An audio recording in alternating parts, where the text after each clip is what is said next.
देख रहे हैं तुलजापुरनामा न्यूज। महाविकास आघाडी काही विरोधात तर मला एवढं सांगायचं की तुळजापूरच्या विकास आराखड्याच्या बाबतीत सर्वप्रथम आम्ही राज्य सरकारचं या राज्यातल्या जनतेच्या टॅक्समधून जो जमा झाला त्यातून जो विकास आराखडा मंजूर केला त्याबद्दल सरकारचा आम्ही अभिनंदनच करतो। विकास आराखड्याच्या बाबतीत याला विरोध आमचा कोणाचाही नाही, फक्त आमचं एवढंच म्हणणं आहे की हा विकास होताना तिथले स्थानिक पुजारी, स्थानिक नागरिक, स्थानिक व्यापारी आणि भक्ताच्या भावनेचा विचार हा विकास व्हावा आणि त्या ठिकाणी जर त्यांचं कोणीच ऐकत नसेल तर ती काही लोक असतील तर मग त्यांची म्हणणं हे चुकीचं आहे का? आणि आजपर्यंत तुळजापूरचा जो विकास झाला म्हणजे मागच्या काही वर्षात साहेबराव बाबा घेतलं हे 10 वर्ष स्वतः पुजारी होते, मालेगावला ठोकले 15 वर्ष स्वतः पुजारी होते। जो विकास झाला त्या बाबतीत तुळजापूरने ठरवलं म्हणजे एक पैसा गोळा करून जो भाविकांनी सांगला त्याचा पैसा असेल किंवा त्याचे उत्पन्न आहे त्यातून जो पैसा झाला होता म्हणजे जे पैसा गोळा झाला होता त्यातही अजून हात लावला गेला, तो पैसा तसा तुळजापूरसाठी मंदिरासाठी ठेवला होता। आजपर्यंत विकास विलासराव देशमुख साहेबांनी प्राधिकरणाच्या माध्यमातून माननीय चव्हाण साहेबांनी प्राधिकरणाचे पैसे आणले, यात्रा अनुदान चालू केलं, पण मंदिराच्या पैशाला आजपर्यंत कुठेही हात लावला पहिल्यांदाच कुठेही मंदिराच्या पैशाला त्या ठिकाणी मंदिराच्या पैशातून विकास म्हणजे विकासाची कामं केली जात आहेत। आणि यात बदनामीचं महाविकासाकडे बदनामी काय केली, आता शिखराच्या बाबतीत शिखर उजवायचं किंवा त्याचं कळसाच्या बाबतीत जे काय महाविकासाला कोणच कधी बोललं नव्हतं, आमच्यापैकी तरी मी बोललं नव्हतं, या बाबतीत कोण बोललं होतं एखादा असं आपल्याला सांगतील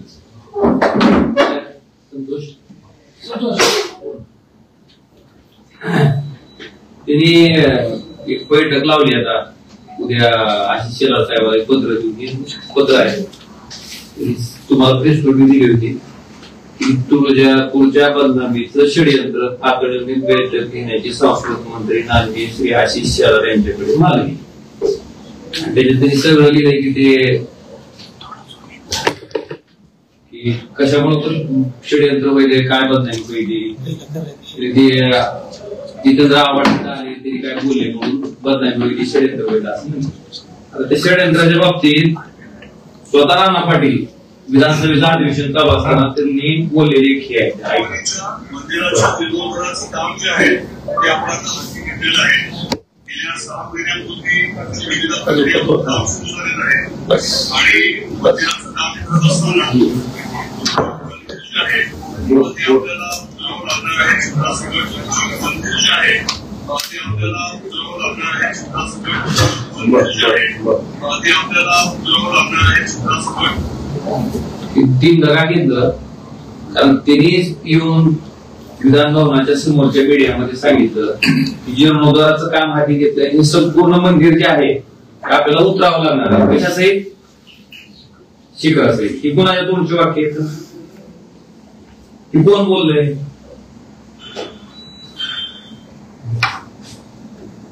आता ही ती स्वतःच बोलली असते आणि ही स्वतः बोलणारी ती स्वतःच आणि ही बोलल्यामुळे षडयंत्र होतोय म्हणून बैठकीची मागणारे कोण, मागणी करणारे कोण? ती स्वतः। नेमकं काय प्रकार आहे, कुठली पद्धत कुठली आहे सांगा तुम्ही? मंदिर आपल्याच्या अंडर आहे आणि आपला विषय राणा पाटील जी म्हणले ही षडयंत्र आहे आणि षडयंत्र आहे म्हणल्याच्या नंतर पहिल्यांदा म्हणले की ही महायुतीचं षडयंत्र आहे, पुन्हा म्हणले महाविकास आघाडीचं षडयंत्र आहे। मला तुम्हाला फक्त एवढंच दाखवून द्यायचंय की ही ती स्वतःच बोललेली आहे। मग ह्याच्यामुळे जर षडयंत्र असेल आणि ह्याच्यावर जर बैठक लावायची असेल आणि ती बैठकीची गंमत सुद्धा बघा, ही 14 तारखेला पहिलं पत्र निघालं, त्याच्यात फक्त राणा पाटलाचं नाव, बाकीचे सचिव, कुणाला की दुसरं पत्र, त्याची बातमी झाली काय तुमच्या त्या वृत्तचलनाने बातमी केली, बातमी केल्याच्या नंतर पालकमंत्र्यांचं आणि माझं नाव आलं त्याच्यात आणि परत ती बातमी झाल्याच्या नंतर परत अजून लगेच संध्याकाळी परत आमचे नाव गायब। मी समजा खासदार असेल किंवा प्रताप सरनाईक पालकमंत्री असतील, ही संविधानिक पदावर बसलेलो आहे. आम्ही कुठल्या पार्टीच्या मेहरबानीवर झालो का इथं? आम्ही जे बसलोय खासदार म्हणून किंवा ते पालकमंत्री म्हणून जी आज ही पद भूषवत आहे, कुणाच्या मेहरबानीवर आहे का? ही संविधानिक पद आहे, लोकशाहीनं तयार केलेलं पद आहे. त्याच्यात जर तुम्ही अशा पद्धतीनं तीनदा नावं एकदा टाकायचं नाही, परत टाकायचं, ही कुठली पद्धत आहे? आणि ठीक आहे, ही बैठकच त्यासाठी आहे म्हणलं, ती जाऊ दे म्हणून.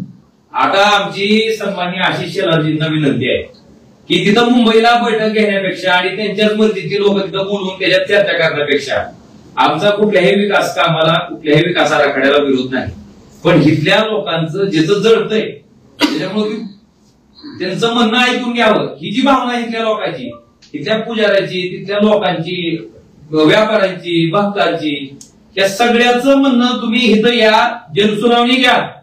त्या जनसुनावणीला आम्हाला बोलवायचं नसतं तर नका बोलू, पण इथं येऊन त्या सामान्य माणसाचं म्हणणं ऐका आणि मग तुम्हाला जो वाटतोय तो निर्णय घ्या. आमचं त्याच्याबद्दल कुठलंही दुमत नाही किंवा वेगळं मत नाही. लोकांचा विषय नाही, ही टेक्निकल विषय आहे. अहो टेक्निकल काय षडयंत्र कसं काय झालं सांगा की मग. षडयंत्र टेक्निकल आहे का?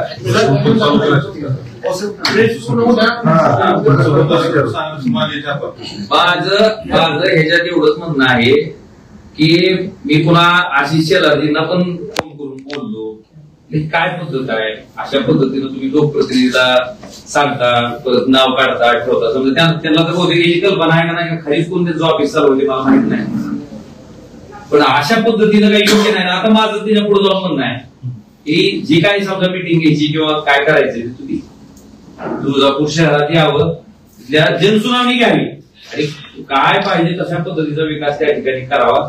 आमची एवढीच प्रामाणिक आणि कळकळीची विनंती. आणि सगळ्यात महत्वाचं, आई तुळजाभवानीचं जे तीर्थक्षेत्र आहे ते फक्त कुठल्या एका दुसऱ्याची किंवा एकट्या दुसऱ्याची संपत्ती नाही, ती पूर्ण महाराष्ट्राचं 3.5 शक्तीपीठापैकी एक शक्तीपीठ आहे, आपल्या आदराचं स्थान आहे. आणि त्याच्यामुळं त्याचा विकास होत असताना कुणाच्याही पोटात फुगायचं काही कारण नाही. फक्त विकास होत असताना तिथल्या स्थानिक लोकांच्या भावना, मी जी आता नावं घेतली, समजा तिथले पुजारी असतील, तिथले व्यापारी असतील, त्याचबरोबर तिथले स्थानिक लोक असतील, ह्यांना विश्वासात घेऊन तुम्ही करायचं आमचं म्हणणं आहे. आणि माझं महत्वाचं एवढंच होतं की षडयंत्र ते चाललंय. मला काय म्हणायचंय, तुम्ही यांना म्हणतो महायुतीनं पाय घातला, पुन्हा म्हणता महाविकास आघाडीनं घातला, पुन्हा तुम्ही स्टेटमेंट करता कळस उतरवायचं, पुन्हा तुम्हीच म्हणत येता की असं स्टेटमेंट केल्यामुळे षडयंत्र होते. नेमकं खरं कोणचं? नेमकं तुमची बुद्धी तर तपासायला पाठवली तरी नेमकं त्या मेंदूत काय चाललंय की कळत नाही जरा इतकाच विषय.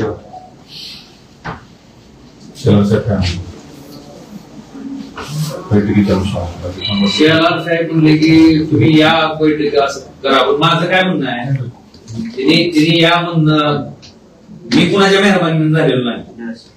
मी खासदार जे झालो ही भारतीय जनता पार्टीच्या विरोधात लढून तिथं नरेंद्र मोदी प्रचाराला आल्याच्या नंतर इथल्या लोकांनी 3,29,000 इतक्या मतांना मला निवडून दिले.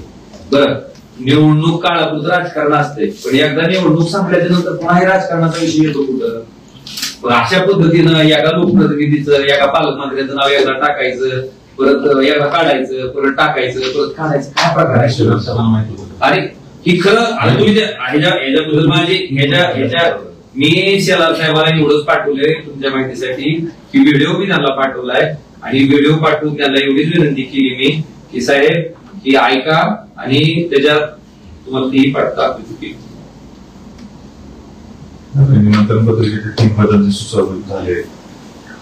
त्यांना विचारा. त्याच्या ऑफिसनं काढलेलं होत नाही. मी कशा मी काय वाटून बोललेलो नाही. मी त्यांना एवढं सांगितलं की बाबा संविधानिक पद आहे.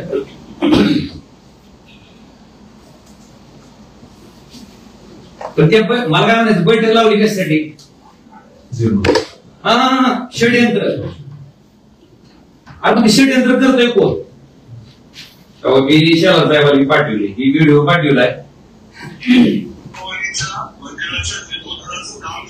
ती व्हिडिओ मला बघितलं.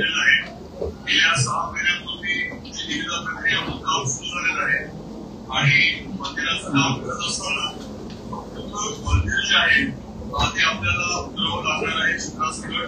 बंदिल जे आहे ते आपल्याला व्हिडिओ पाठवला तिने आदरणीय आशिष शेलारजी आपले तुळजापूरचे आमदार राणा पाटलांनी मंदिराच्या कळस उतरवणार आहे विधान भवनाच्या आवारात पत्रकार परिषदेमध्ये सांगितलं आहे. षडयंत्र नक्की कोण करते याचा आपण नक्की विचार करावा. एवढी नक्की त्याला लोकशाही मार्गानं की ज्याला बघितल्यावर रिप्लाय मला पुढचं रिप्लाय तुम्ही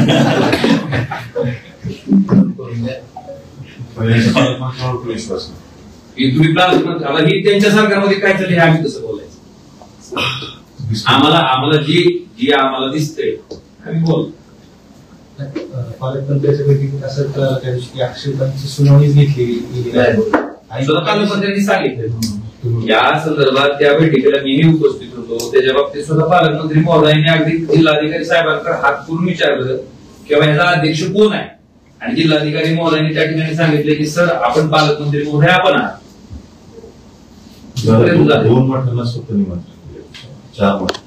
म्हणूनच मी केली की आता एवढ्या त्यांच्यातल्या लोकांना कसं आहे समजा ही करायच्या ही जी काय खर्च करणार आहेत किंवा देवस्थानच्यासाठी जी काय पैसे दिले की टॅक्स पेअर जे आहे सर्वसामान्य माणूस बिस्किटचा पुडा काढायचा तेवढं जरी खरेदी केलं तर त्याला टॅक्स भरावा लागते जीएसटीचा.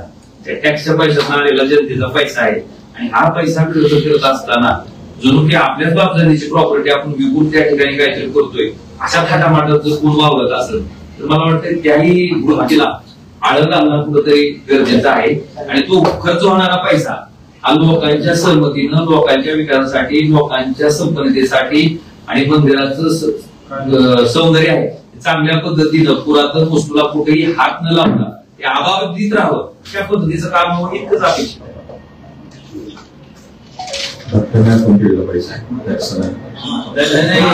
आता जी प्राधिकरणाचं द्यायला लागले तिथं आहे मान्य आमदार साहेबांनी तुम्हाला आता सांगितलं की तिथं जी पूर्वीच्या आमदार आहे स्वतः पुजारी होते आणि ती पुजारी असताना त्या काळात तर मंदिराची यात्रा एवढी मोठी नसायची पण त्या मंदिराच्या आलेल्या कुठल्याही एका नया पैशाला कुठल्याही आमदारांनी हात कधी लावला नाही.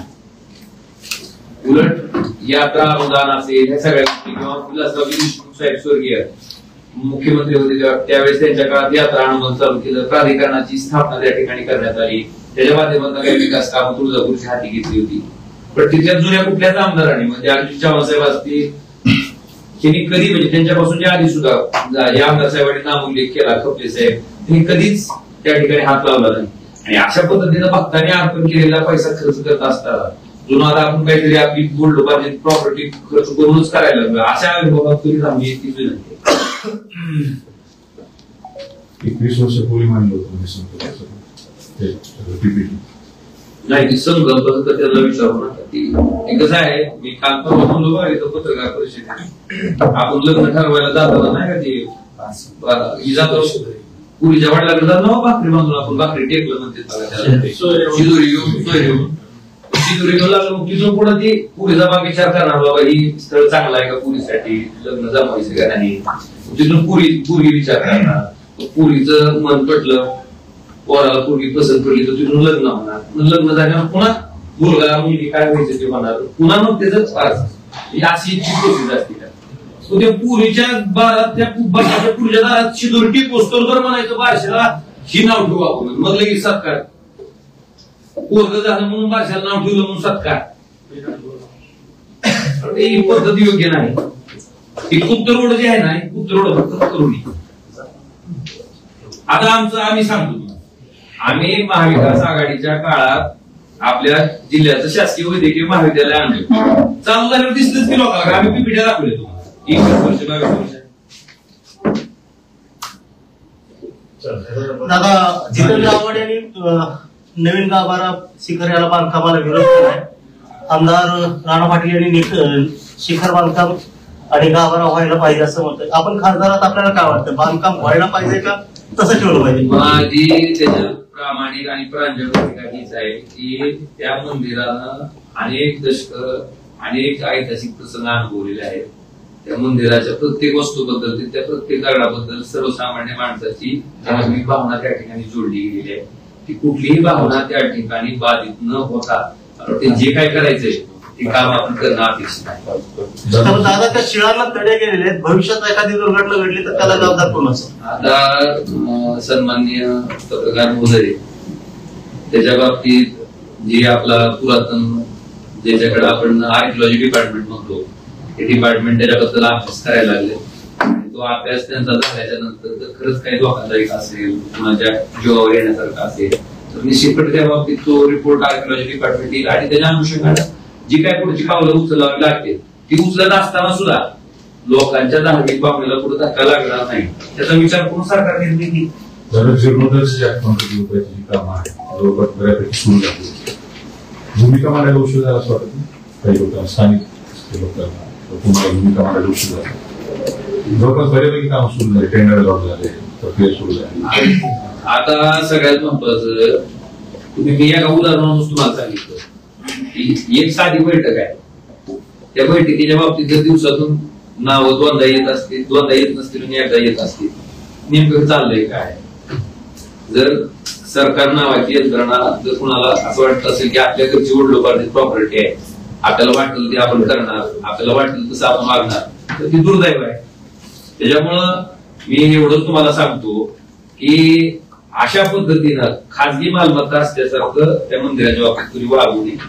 पूर्ण महाराष्ट्राचं पूर्ण देशाचं ते त्या ठिकाणी प्रत्येकाची आस्था असणार ती वास्तू आहे. त्याच्याबद्दल आपण सुद्धा ती भावना लक्षात घेऊन त्या ठिकाणी व्यक्त होणं कार्य करणं आणि त्यांनी फक्त लिखी द्या म्हणतेच, लिखी घेते. कुणाचं काय ऐकत नाही स्थानिक लोकांना सुद्धा, त्याला मनाला जे करायचं तेच काम तिथे करतात.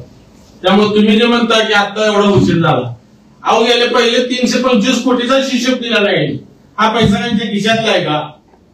आज त्या 325 कोटी भरपूर रक्कम राहिली. आमचा पावणारा गणपती ते आपला नारळ हा रोड यांना 15 वर्षात करणं झाला नाही. विषय म्हणजे 6 वर्ष आमदार आहे तिथं.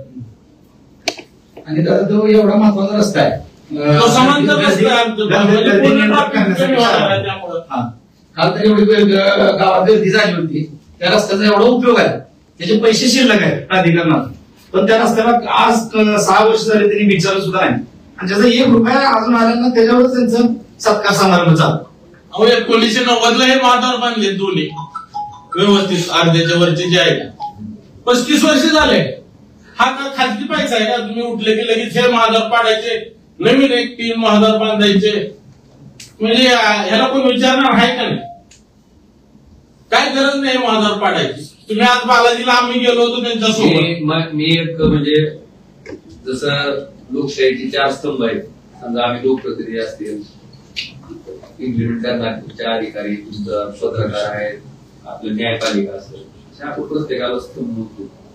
तुमचा एक व्हिडिओ बघितला त्याच्यात ते म्हणले की कार्यक्रम कसा झाला, छान झाला. एक ड्रग्ज माफिया येऊन तिथून त्याच्या हस्ते त्याचा सत्कार होत असेल आणि तिथले स्थानिक प्रतिनिधी कुठलेही लाजलाजन बाळगत तुम्हाला प्रश्न विचारत असतील की कार्यक्रम कसा झाला. मला अपेक्षित एवढंच आहे की आम्ही कोणी जरी असू तर तुम्ही त्यांना एवढं तरी विचारणं अपेक्षित. ड्रग्ज माफियाच्या हस्ते जर तुम्ही सत्कार करत असाल आणि ड्रग्ज माफियाच्या आरोपात असणाऱ्या माणसाकडनं जर सन्मान करून घेत असाल, आम्हाला विचारत असतात की कार्यक्रम कसा झाला, एवढं तरी प्रश्न मला वाटतं एक पत्रकार म्हणून तुम्ही विचारणं अपेक्षित आहे. दादा तुळजाभवानीचा जो प्रसाद आहे, लाडूचा प्रसाद वाटप सुरू एक खेळ ठेवलाय. चित्र्यांना मिळाले. धाराशिव जिल्ह्यात खवा क्लस्टर आहे, पेढा चांगला असताना लाडूचा प्रसाद देण्याचं अट्टहास केला गेला आणि लोकप्रतिनिधी त्याला साधं विचारलंही नाही. ठीक आहे, मला सांगितलं की ही ट्रस्ट आहे, विश्वस्त मंडळ आहे, ते विश्वस्त मंडळावर आमच्याकडे पोलीस नाही, विश्वस्त मंडळात नाही. तर तुम्ही हा प्रश्न विश्वस्त मंडळाचा सदस्याला विचारलाय का?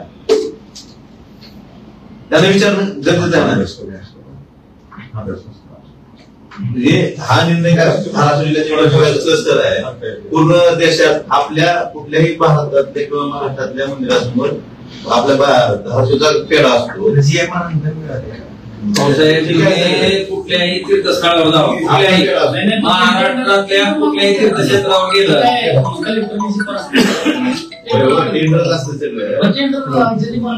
तसं नाही.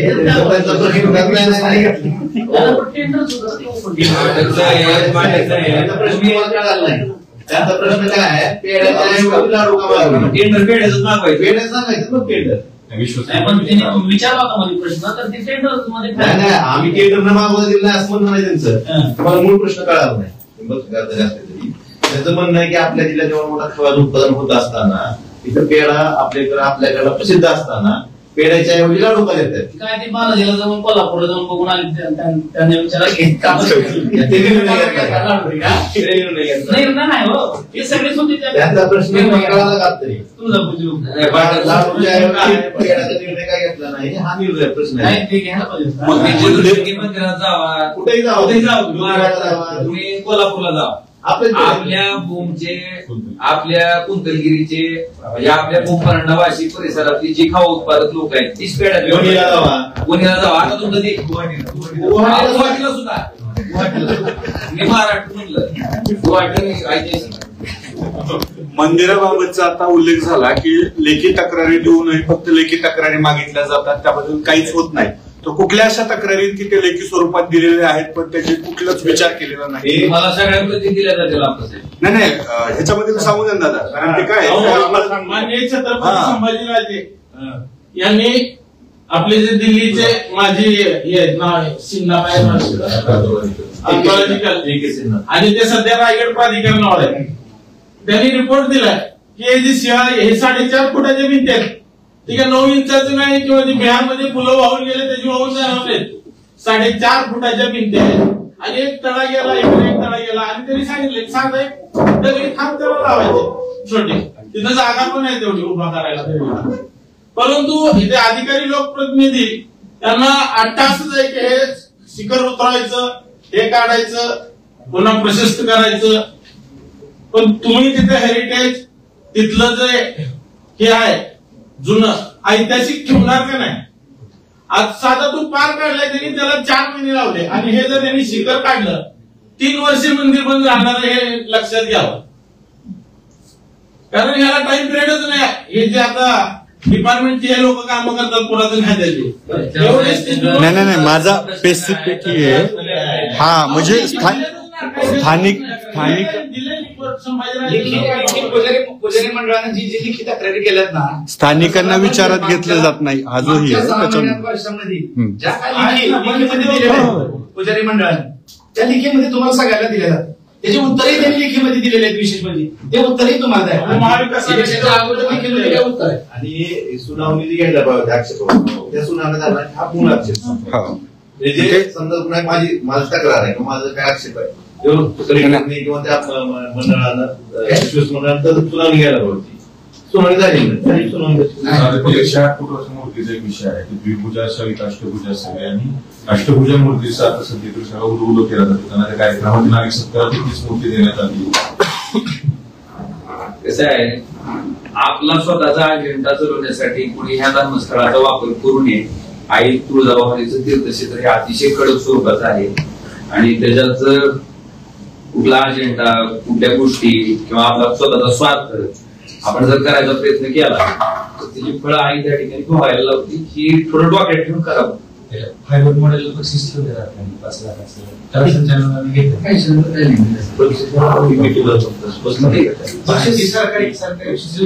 पैसा.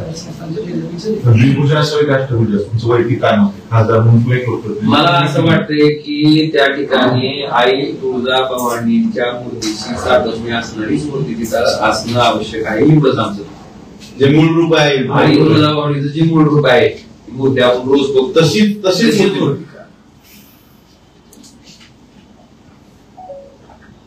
तुमचा अजेंडा राखू नका.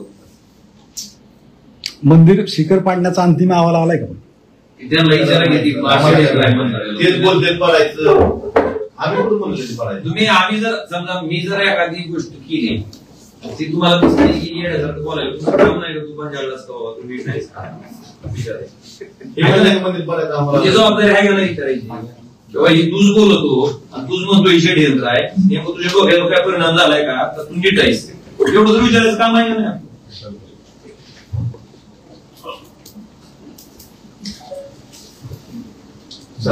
दुष्काळ अवघड पाऊस